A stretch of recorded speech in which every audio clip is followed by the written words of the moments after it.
کیونکہ ایک بیٹی جب دین کی تعلیم سے آراستہ ہو لیتی ہے تو اس سے ایک گھر ایک سماج نہیں بلکہ دو گھر کا سدھار ہونے لگتا ہے. اس سے دو سماج میں ایک قسم کی نورانیت پھیل جاتی ہے. دوستو یہ آسان نہیں ہے. ایک مثال میں دوں، بہت ساری ایسی چیز ہے جس کو ہم اہمیت نہیں دیتے ہیں. آپ کے آنگن میں یا آپ میرے گھر میں کوئی ایسا سامان لوہے کا پڑا ہوتا ہے، ہم اسے اہمیت نہیں دیتے. روڈ پر آنے والا آتا گاڑی لے کر کہتا ہے اور بھنگ کا پھوٹا لے کر آ اور بدلے میں پیاز لے کے جا، بولتا ہے نا، ایسا بولتا ہے پیاز لے کے جا. اور ہم لوگ کیا کرتے ہیں؟ ہم لوگ تو اپنے ایکاری پیکاری مدرسہ اسکول کھیتی باڑی میں لگے ہیں، مگر گھر کی جو خواتین ہیں وہ اچڑے کچڑے جو رہتے اکٹھا کر کے کسی نہ کسی جگہ جمع رکھتے ہیں. بس آواز ملتی ہے اور وہ جھولے پہ لیتے ہیں اور لے جا کر دے دیتے ہیں، اور وہ بدلے میں 2-4 پیاز دے لیتے ہیں، ایک وقت کی سبزی بن جاتی ہے. مگر ایک خاتون ہے، اس نے ایک ایسے لوہا کو جو نگاہ میں بیکار ہے انہوں نے سمیٹ کے رکھ دی. ان کا پتی تھا، ان کا شوہر تھا، بڑا چالاک تھا.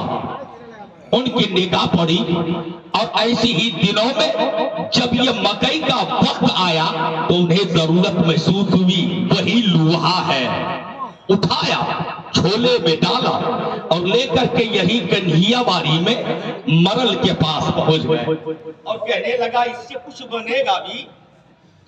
اس نے کہا ہاں بیٹھنا پڑے گا، آدھا گھنٹہ ٹائم دینا پڑے گا. انہوں نے کہا آدھا گھنٹہ نہیں 1 گھنٹہ بیٹھ جاؤں گا مگر کچھ بنا دے. جی کچھ بنا دے. اب وہ لوہا ہے، تھوڑا ذہن کو حاضر رکھیے گا، میں آپ سے قریب ہونا چاہتا ہوں. لوہا ہے، کوئی کام کا نہیں. کسی نے بدلے میں 4 پیاز لے کر اپنا وقت نکالا ہے، مگر ایک چالاک آدمی ہے، اس کو اٹھا کے رکھ دیا، جھولے میں ڈالا، کنہیا باری پہنچ گیا اور کسی پڑھی سے جا کر کہا کہ یہ کچھ بنے گا تو کہا ہاں بنے گا، وقت دینا پڑے گا. کہا کتنا؟ آدھا گھنٹہ. کہا 1 گھنٹہ بیٹھوں گا. اب وہ اس کے پاس بیٹھا ہے اور اسی لوہے کو انہوں نے اپنی پھٹی پہ ڈالا ہے، پریشر دیا، آگ سلگ اٹھی، لوہا جلنے لگا، ان کا رنگ بدلا، ان کا ڈھنگ بدلا. پھر اسے اٹھایا اور ایک لوہے پہ رکھا اور دوسرے لوہے سے اسے مارنا شروع کر دیا تو اس کے اندر کے جو زنگ ہے باہر ہونا شروع ہو گیا. اب پھر اسے اسی پھٹی میں ڈالا، رنگ بدلا، لیت بدلی، اب وہ کالے پہ لال رنگ میں آ گئے. پھر چمٹا سے اٹھایا، پھر اسے پتھر اسی لوہے پہ رکھا، دوسرے لوہے سے مار کر کے اس کا نقشہ بگاڑ دیا، الگ ڈھنگ بن گیا، الگ نقشے میں آ گئے، لیت بدل گئی. اور پھر اسی پٹائی پہ پٹائی ہوتی رہی، تپائی پہ تپائی ہوتی رہی. ایک ایسا کہ اس لوہے کے ساتھ ایک قیامت ہے، ایک مصیبت ہے، ایک پریشانی ہے، اسے چلنا بھی پڑ رہا ہے، پٹائی بھی سہنا پڑ رہا ہے. اور جب پٹائی سہ لیا اور وہ جل بھی گیا، جلنے کے بعد سارے مراحل سے جب وہ پار ہو گئے تو ہاتھ میں کچھ اور نہیں، ان کے ہاتھ میں ایک داؤ آ گیا، ان کے ہاتھ میں تلوار آ گئی.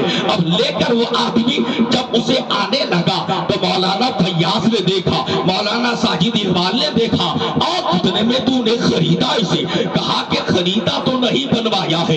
کہا مجھے دے دے، بڑا اچھا ہے، مجھے دے دے. کہا 200 روپے دیتا ہوں. آگے چلے تو ایک آدمی نے کہا نہیں، وزندار ہے، بڑا بہتر ہے، اسے میں 300 میں دیتا ہوں. کوئی کہتا 500 میں دیتا ہوں. ارے وہ جو 4 پیاز میں بکنے والی چیز تھی، مار پٹائی کے بعد، ہر پریشانی کو سہ لینے کے بعد اب ان کی قیمت بڑھ جاتی ہے، ان کا مقام بڑھ جاتا ہے، ان کی عظمت بڑھ جاتی ہے. بس اگر مثال سمجھ میں آ گئی تو ایک بچہ ہے یا ایک بچی ہے جب مدرسے میں پہنچتی ہے بڑی دقتیں اٹھانی پڑتی ہے. اس کے لیے گارجن کو بھی چاہیے کہ ہم نے اپنے ناکارے بچے کو بنانے کے لیے دیا ہے، ہم نے ایک ان پڑھ بچے کو ہم نے عالم بننے کے لیے دیا ہے۔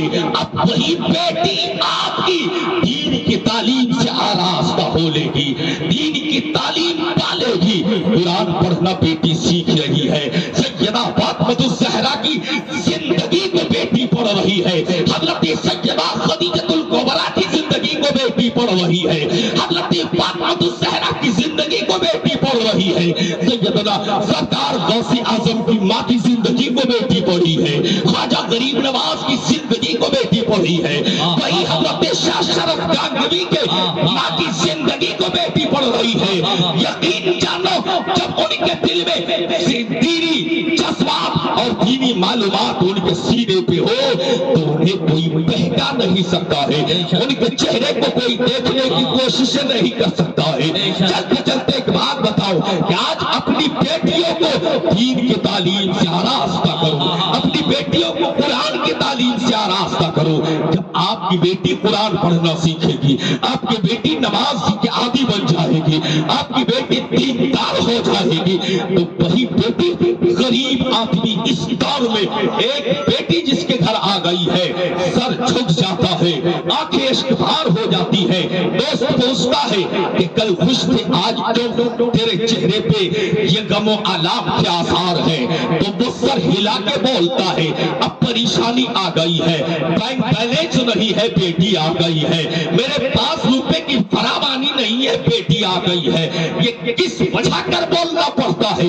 اس لیے کہ آج ہم نے معاشرے میں ایک ایسی جراثیم پیدا کر رکھا ہے، ایک ایسی بیماری آ گئی ہے جہیز کی، جس کی وجہ سے ہر باپ پریشان ہوتا ہے، مگر غریب باپ غریب بیٹیوں کو آپ پال رہے ہو۔ ہم کسان لوگ کہ میرے پاس اتنی دولت نہیں ہے، میرے پاس اتنے پیسے نہیں ہے، میرے پاس اتنے زیور نہیں ہے، میرے پاس اتنے دھن نہیں ہے، مگر ایک دھن، ایک زیور، ایک پیسے آپ ایک بینک بیلنس بنا دے کہ آپ کی بیٹی ہے اسے قرآن پڑھانا سکھا دے، اپنی بیٹی کو نماز کی عادی بنا دے۔ خدا کی قسم جب ایک غریب باپ کی غریب بیٹی اپنی سسرال سے اپنی میکے سے سسرال جاتی ہے، ویسے وقت میں جب دلہن بن کر ایک بیٹی جب میرے گھر سے ودا ہوتی ہے تو ہمارے یہاں کا ایک ماحول ہے، ایک دستور بنا ہوا ہے کہ جب عصر کا وقت ہوتا ہے تو قریب کے گاؤں سے پڑوس کے آنگن سے عورتوں کی ٹولی نکلتی ہے، وہ کیا کہہ کر چلو چلتے ہیں فلاں کے یہاں دلہن آئی ہے، دلہن دیکھنے جاتے ہیں۔